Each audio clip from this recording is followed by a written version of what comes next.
Appreciate the presence of everyone here this morning. It's time for us to begin our morning Bible class. So if you would, go to God in a word of prayer with me. Our holy God, our Father and our Creator, we come to you in prayer at this time to give you our praise, honor, glory, and our thankfulness for your blessings to allow us to be here this morning, to take time out from our lives, to offer our worship to you, to take this opportunity this morning to look into the book of Hebrews as we look into your word, as it's a lamp to our feet and a light to our path. Pray that you'll help us to take the things that are taught this morning, the study time that we have, to help us learn more about you and your word. Pray that you'll be with Stephen as he directs us in this study this morning. Pray to have a good recollection of the things that he's prepared. This helps all, Lord, as students of your word to take things to heart so that we can live our lives pleasing in your sight. Please go us through the rest of this worship this morning, through this day to day and on through our lives, and help us to live pleasing in your sight. These things we pray in Christ's name. Amen.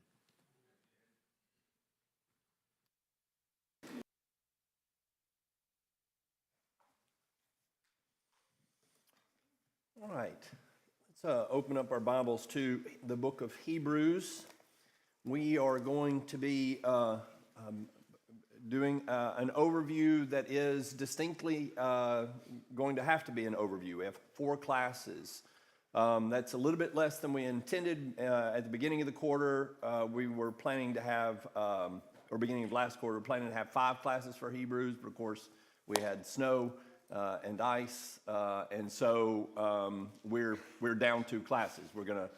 So we took those from Hebrews and then later from Revelation that we'll be looking at the end of this quarter. So 4 classes. We want to try to make sure we're keeping that big picture in mind as we're looking through these sections, that we're trying to get the main points. That means that we're not going to always be able to dig down into the details of a particular verse. There may be some favorite verses you have here and you wish we could spend several minutes on that. Just not possible. But I hope that doesn't mean that it's an ineffective study. I think sometimes people think, well, if you're only doing an overview, why are you even doing that? I think you can end up in a better place having that big picture, better equipped to go back and look at the details and see how those small details fit into the bigger picture. It's very easy with the details to lose sight, to get lost, to lose the forest for the trees, as they say, as you're looking through the individual verses. What we want to understand is there's really, this, like so many letters, is a massive flowing argument, right? And that each of these things ties together. That's one of the things that commentators note about Hebrews, is that Greek word that can be translated for or because or therefore it's just saturated throughout this book. And so he's constantly saying, one thing that builds on the previous thing, that builds on the previous thing, and that's just all the way through the book. And so we'll make note of that as we go along. All right. So as we're just kind of, as far as intro goes, looking at the big picture of the book and thinking through it as a whole, what can we learn or know about the audience of this book as we look through the text as a whole? This is not just relegated to the first 4 chapters here. Okay, yeah, so there is a question of, are they going to continue to stay steadfast? That warning over and over and over. Don't let go, don't give up. What else? They're very familiar with the old law. Okay, they're very familiar with the Old Testament. And the assumption there, right? He's not using the Old Testament in a way that is educating them like, I know you don't know this verse, but rather that sort of assumed, you know this, and then I'm going to build on what you already know. Now, from that they know the Old Testament, might we make some assumptions there? They're Jewish. Okay, we might make that assumption that they're Jewish. The title, Hebrews, is not in the original text, all right? So this is a title that's added later, like some other books of the Bible. For instance, Genesis doesn't have that title in the original. That's a descriptive title of what the book is about. Now, In the case of Hebrews, I think you're looking at 2nd or 3rd century by the time that title is firmly attached. And basically, that title comes from that very assumption that all of this is being written about comparisons between Jesus and the law. Therefore, it must be written to Jews. Now, are there any New Testament books of the Bible that are saturated with Old Testament references that we know are not written primarily to a Jewish audience?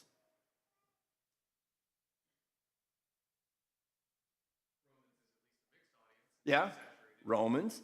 I would say Galatians.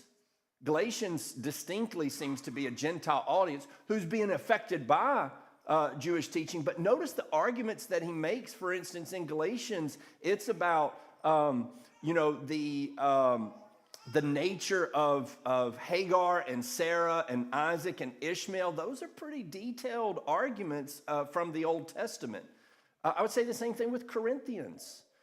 Again, largely he's dealing with their interaction with the pagan world that they live in. And one of the things that he says there, for instance, 1 Corinthians chapter 10, types and shadows that he's talking about, them being baptized in Moses and eating the same spiritual food. So the fact that he is spending so much time comparing Jesus, it could either be a Jewish audience or it could be a Gentile audience who has been affected by Judaizing teachers.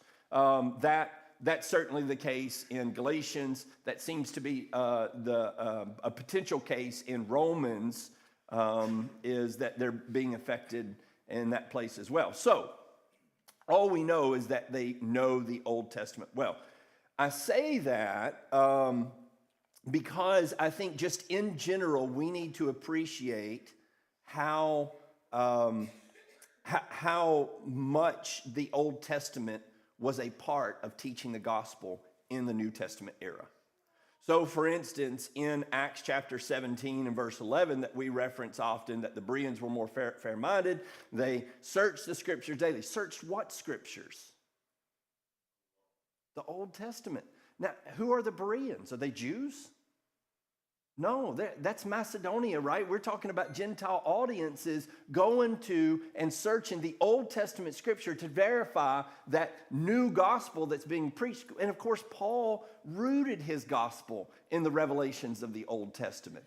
So, I think it's a challenge to us as we read through Galatians, we read through 1st and 2nd Corinthians, we see all these Old Testament references that have the assumption that the audience, where even if they're Gentiles, they understand the references.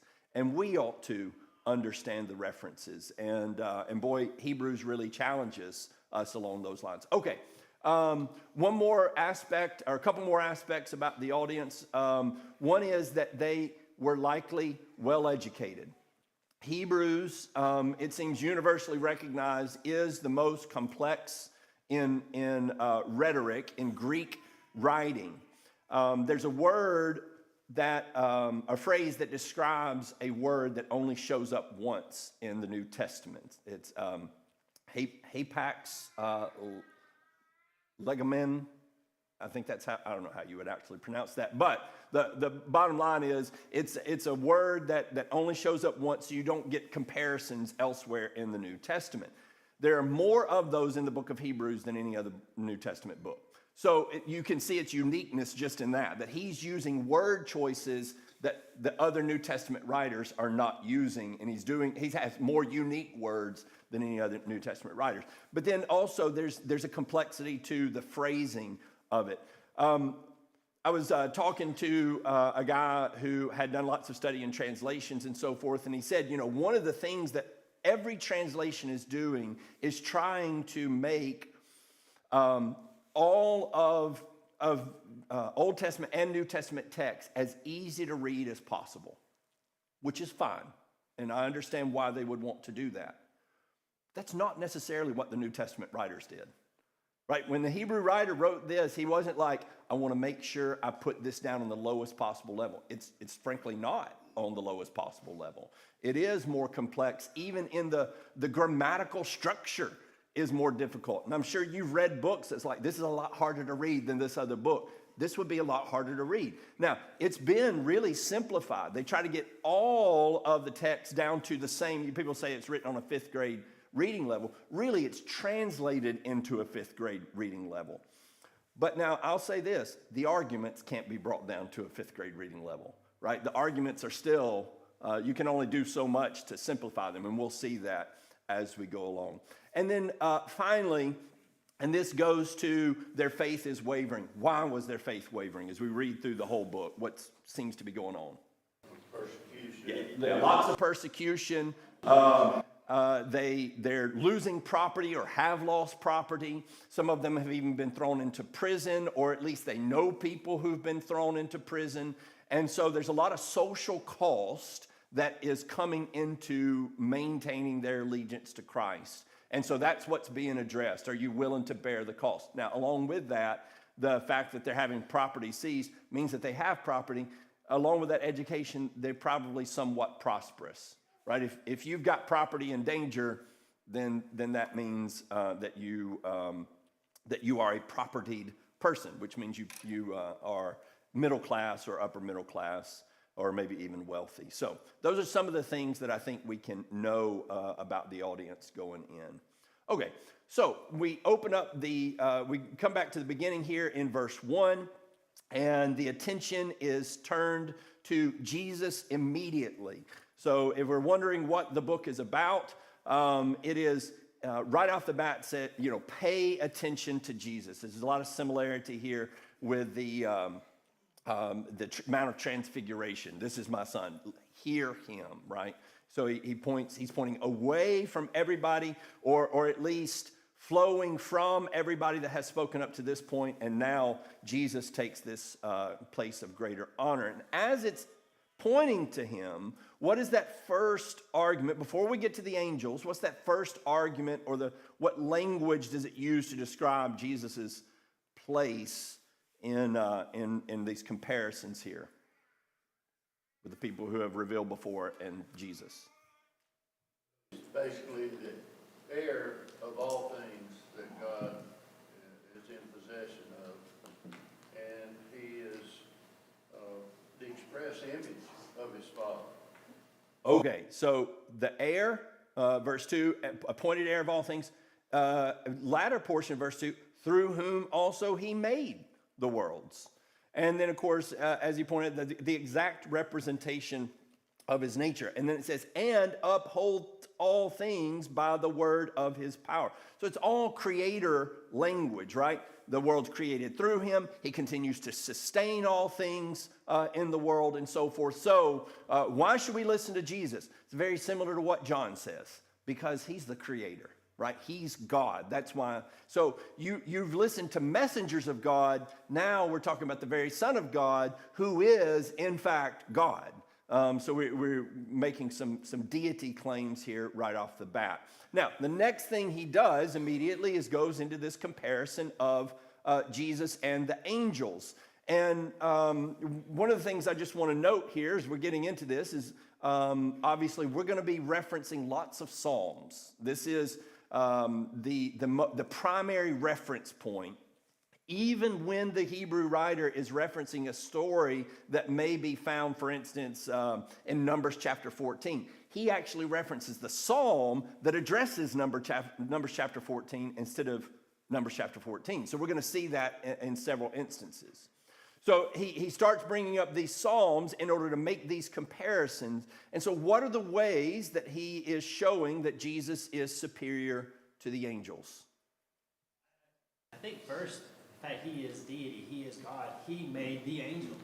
Yeah. So he is superior. Yeah, so he is deity, which sets him above. And that you are my son, today I've begotten you. We don't have time to go into all. We can make connections to what Paul does with that in Acts chapter 13, taking that back to the connection between the resurrection and Psalm chapter 2. And so lots that we could say there. But so he's the begotten son. He is deity. What else? Worshipped by the angels. Yes, they worship him, not the other way around. What else?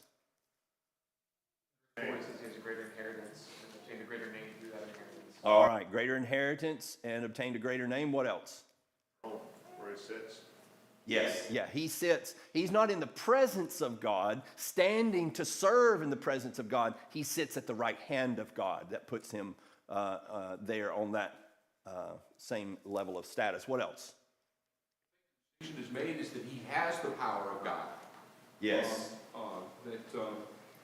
That you know he is God, but I mean he's able to extend that authority, that power that is given to him. Yes. Which makes him greater than the angels. The scepter of the uprightness is the scepter of your kingdom. All right, what else? So he's got that ruling power. What else? More excellent name. Yeah. All right. Right. He's not just an angel, he's the Son. What else? He's the creator, and he's eternal. Yes. And that is in comparison to they are created, right? So that's what he says in verse 7, who makes his angels winds and his ministers flaming fire. I think the point is they are made. He is not made. He makes, right? So he is the maker. They are the made. So even though they're angels, they are full of glory. They're still created beings, whereas he is not. What else? He has a kingdom. All right. Yes. He sits and rules as a conqueror, conquering king. All right. Okay. That's, I think, a good representation of these distinctions. Now, why do you think this is important? How does this fit into the overall argument of Jesus and the importance of Jesus? What do the angels, why is it important to set him above the angels in the eyes of the audience? Read the Old Testament, everybody listens to angels, right? They fall on their face, they're scared, they're terrified of them, they do what the angel says. If Jesus is that far above the angels, how much more should we be listening to him? Yes, yes. So, yeah, you do get that picture going through the Old Testament of these angels as the most glorious messengers you will ever come in contact with. He is more impressive than that, right? And so you get that picture. You fall down. You are hardly able to stand in the presence of these, but Jesus is greater than that. Angels are elevated, and it's not just that they are elevated by misunderstanding people. They're elevated for good reason. There's a good reason everybody falls on their face when they see angels. But that brings us to our next question. What is the word spoken through angels? Messages of God? Yeah. Messengers. Yeah. The angels are messengers. They're messages of God. Look over at Acts chapter 7 and verse 53. Acts chapter 7 and verse 53, it says, "You who receive the law as ordained by angels and yet did not observe it." I think that's the sort of thing maybe we just kind of read past. When we just see the law, of course it's the law. What does it mean as ordained by angels? It means verified by the messengers of God, by these holy and glorified messengers of God. Again, over in Galatians chapter 3 and in verse 19, Paul uses that same sort of language. In Galatians chapter 3 and in verse 19, it says, "For though through the law I died to the law," that's 2:19. 3:19, "Why the law then? It was added because of trespasses, having been ordained through angels by the hand of a mediator until the seed would come to whom the promise had been made." We're going to get to the mediator, Moses, but it is ordained by the angels, right? It's not just Moses coming up saying, "Trust me, guys." It is verified by these angelic beings, these very the servants who dwell in the very presence of God. So I think that is an important aspect here. Going back to what Matt said, that these are these representatives, they're also representatives of the law in a way. That, you know, if somebody's listening to Jesus say, "Yeah, but have the angels confirmed it?" Oh, we can go better than that. God himself showed up. Lance. Yeah, so like when Michael spoke to Zacharias when he was told Elizabeth was going to have a child, you know, he told Zacharias what was going to happen. Zacharias was like, "How am I going to know this is going to be? I stand before God. Yes. And I'm giving you a message from God. And because you didn't believe me, you're not going to be able to speak for a time." Yeah, and so you take all of that sort of overwhelming presence there of Michael in the, or Gabriel speaking to Zacharias. I stand in the very presence of God. And then the Hebrew writer says, yeah, that's nothing compared to who we're listening to. Wow. How much more exalted. Okay, so that brings us then to Psalm 8 as he picks up here in verse 6, Hebrews chapter 2 and verse 6. If you go back and you read Psalm 8, who is Psalm 8 about? Who's the subject? Okay, yes. And God in his relationship to whom?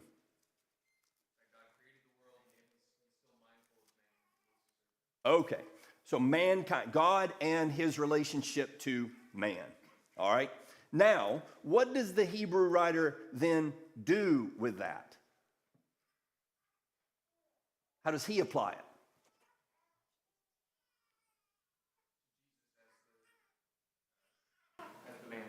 All right, Jesus as the man, right? So in some of these Psalms, we're going to see the God part applied to Jesus, but actually here we see the man part applied to Jesus, all right? So going back to Psalm 8, he says there in verse 4, what is man that you remember him, the Son of Man that you care for him, yet you have made him a little lower than the angels, and you crown him with glory and majesty, and you make him to rule over the works of your hand. You have put all things under his feet.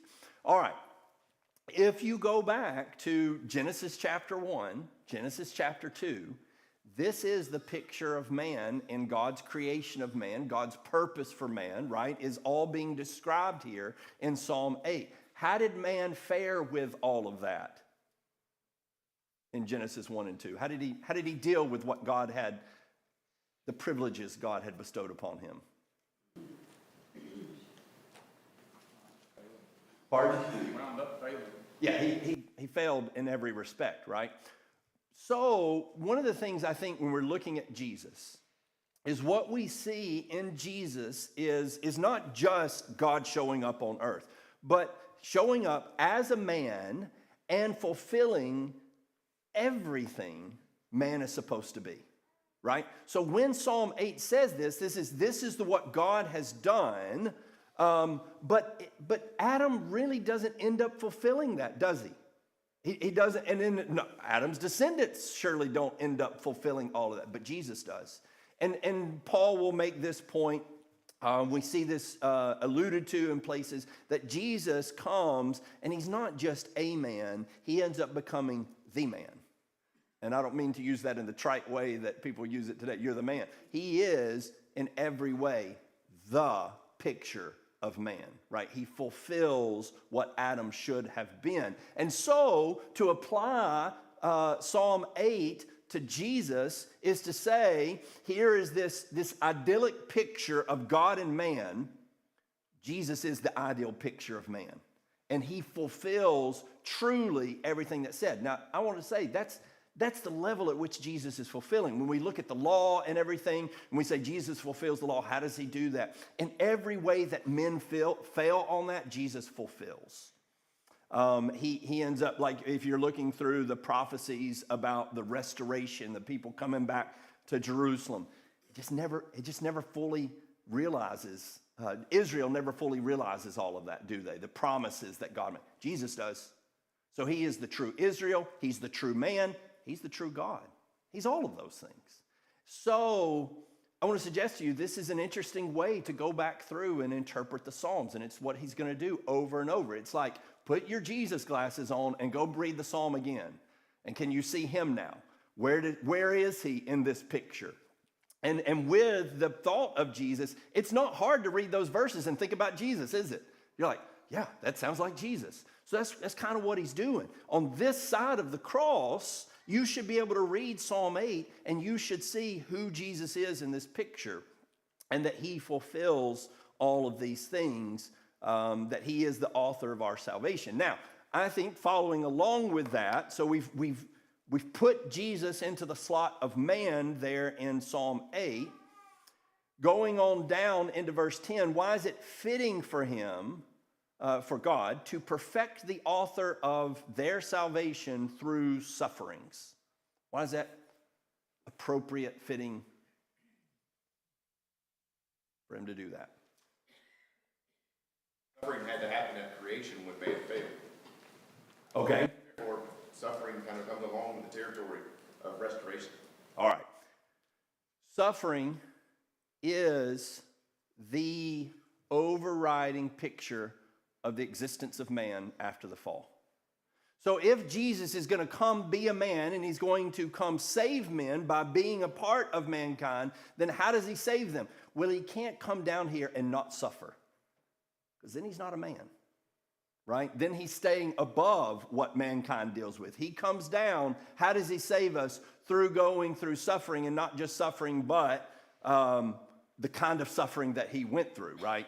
And so the state of man is defined by suffering.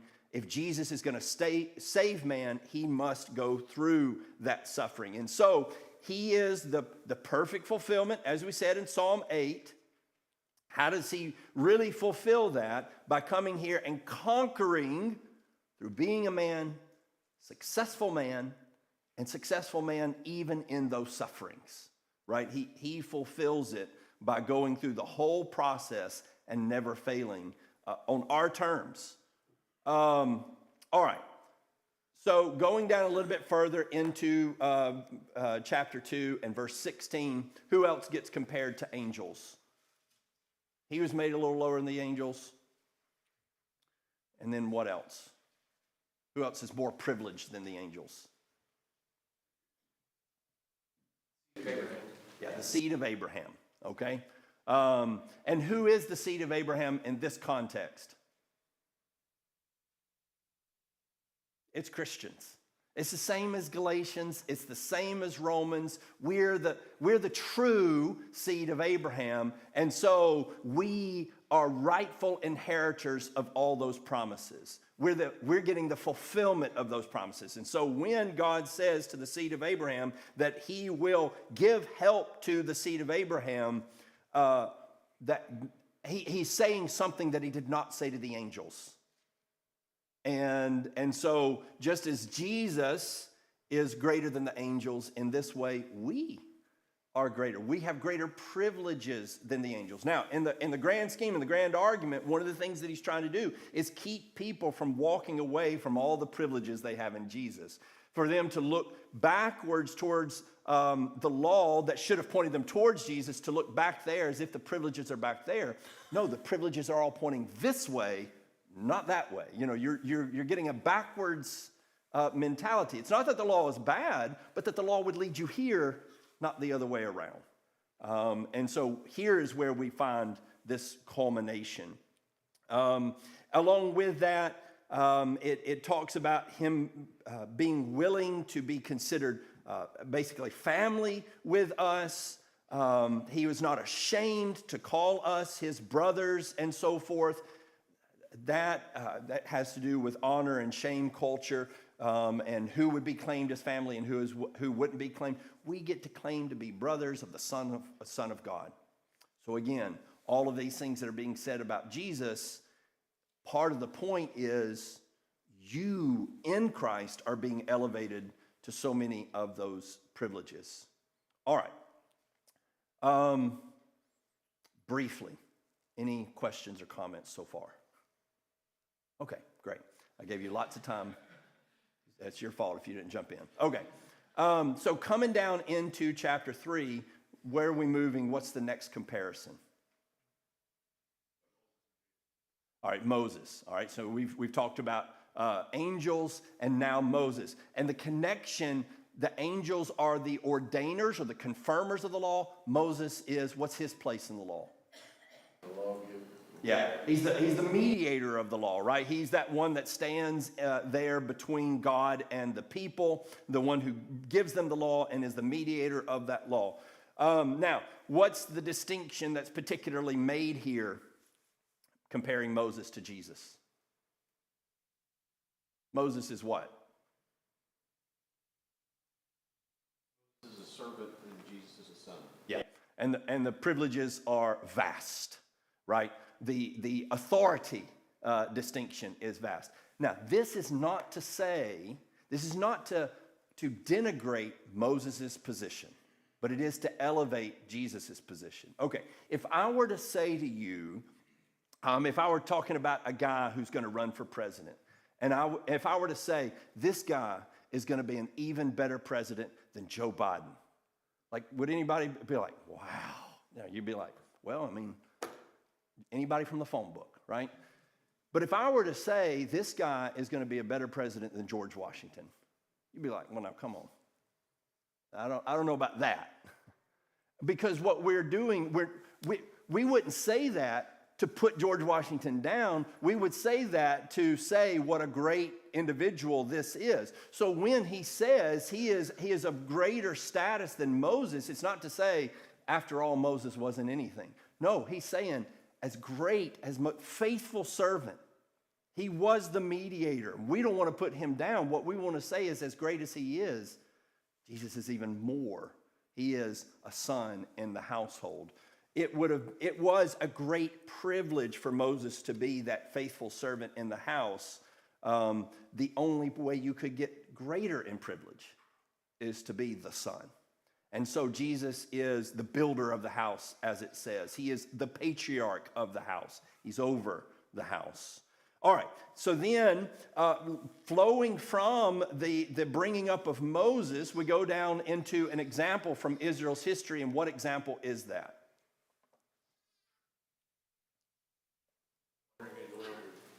All right, the failure of the wandering in the wilderness. Now, here's where we're really referencing what happened in Numbers chapters 13 and 14, where they come right up to the land of promise, and they fall short. They fail to go into the land of promise.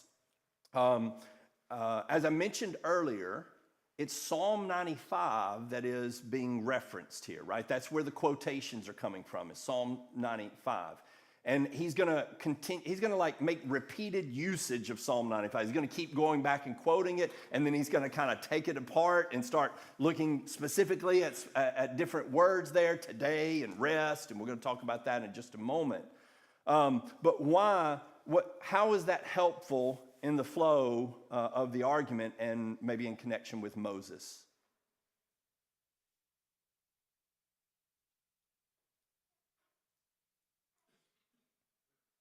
Followed Moses failed. We can fail. We follow Jesus in the same way they did. All right. Yeah, I would say a couple things. Where does Moses leave the people?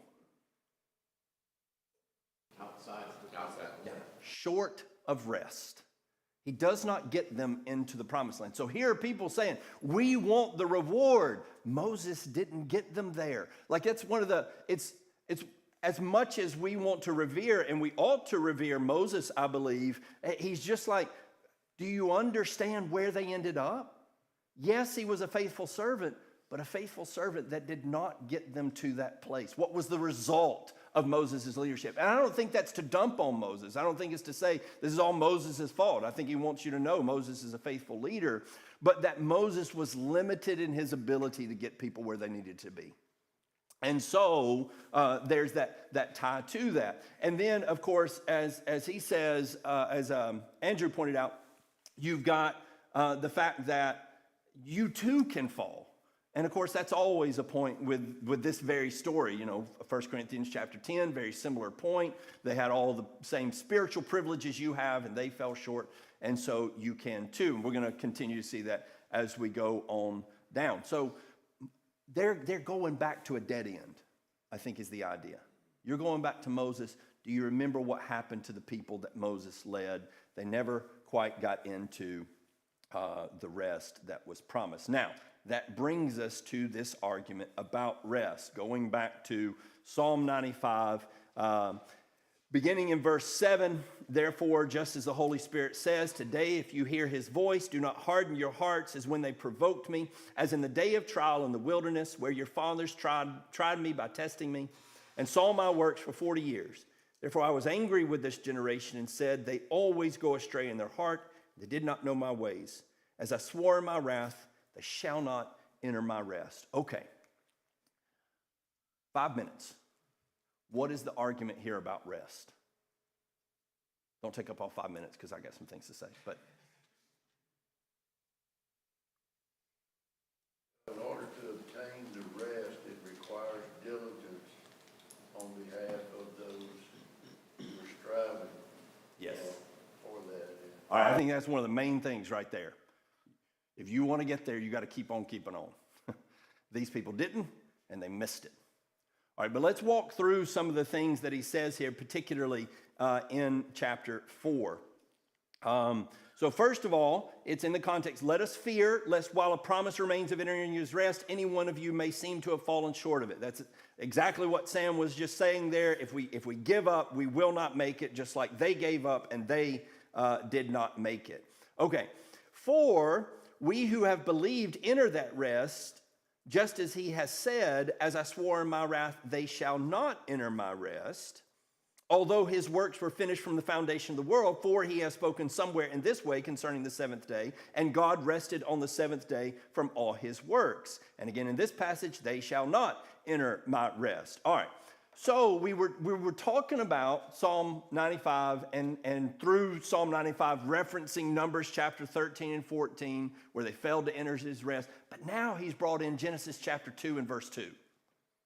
He's brought in the original reference to rest, that is God's resting after his creation. Okay, so I think if we're following the flow of the argument, here's how it goes. God established his rest at the very beginning, Genesis chapter 2 and verse 2.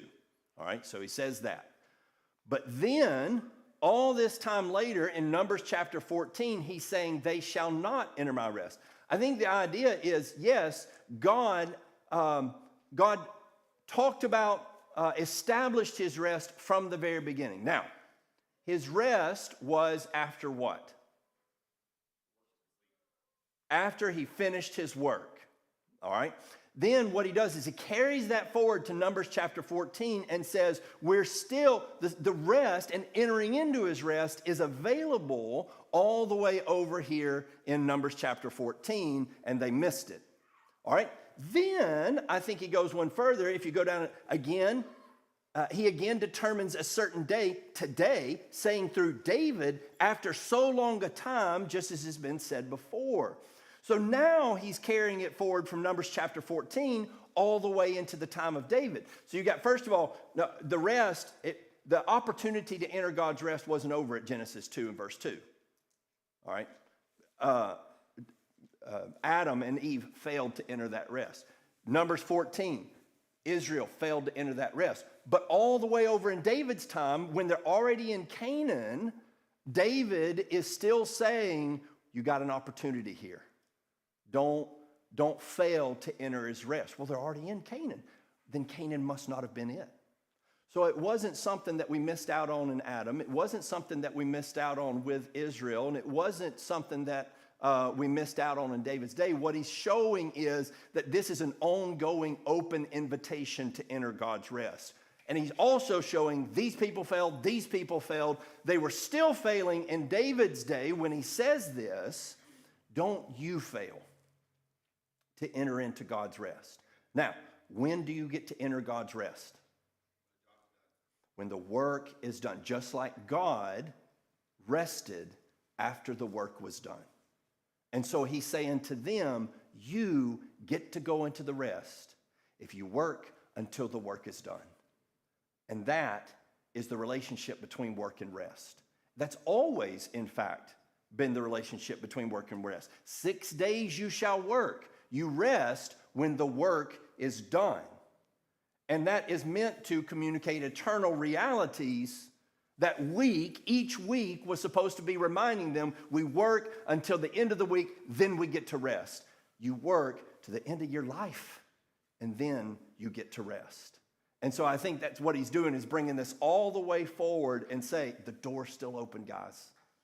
Don't fall short. And of course, these people are the great illustration of coming up right to the edge of the Jordan, but they didn't enter in. All right, we'll notice some things about 12 and 13 and then move on into the next lesson on Wednesday. Thank you.